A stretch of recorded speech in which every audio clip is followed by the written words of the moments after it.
ఎన్నికల వేళ ఓటేసేందుకు చాలా మంది సుముఖత చూపించరు. కొందరైతే కార్యాలయాలకు సెలవిచ్చినా ఇంట్లోనే ఉంటారు తప్ప ఓటు వేయటం తమ బాధ్యత అని ఆలోచించరు. ప్రతి పౌరునికి ఓటు ఆయుధం లాంటిది.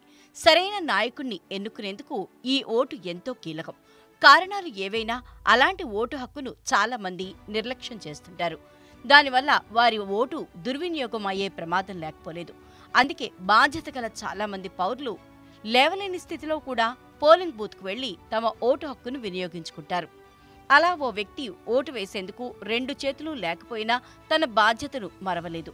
పోలింగ్ బూత్కు వెళ్లి కాలితో ఓటు వేసి అందరికీ స్ఫూర్తిగా నిలిచాడు. మంగళవారం గుజరాత్లో 3వ దశ లోక్సభ ఎన్నికల్లో అంకిత్ సోని అనే వ్యక్తి తనకు 2 చేతులు లేకపోయినా కాలితో ఓటు వేసి ఔరా అనిపించాడు. గుజరాత్లోని నడియాడ్లోని పోలింగ్ బూత్లో తన ఓటు వేశాడు. ఈ సందర్భంగా ఎన్నికల్లో ప్రతి ఒక్కరూ ఓటు వేయండి అంటూ అంకిత్ పిలుపునిచ్చాడు. రాజ్యాంగం తనకు కల్పించిన హక్కును వినియోగించుకున్నాడు.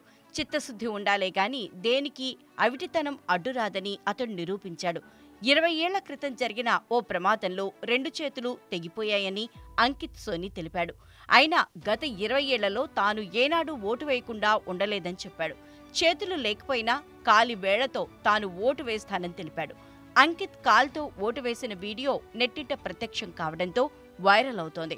వీడియో చూసిన నెటిజన్లు ఓటు వేసేందుకు బద్దకించే వాళ్లు అంకిత్ సోనీని ఆదర్శంగా తీసుకోవాలని కామెంట్ చేస్తున్నారు.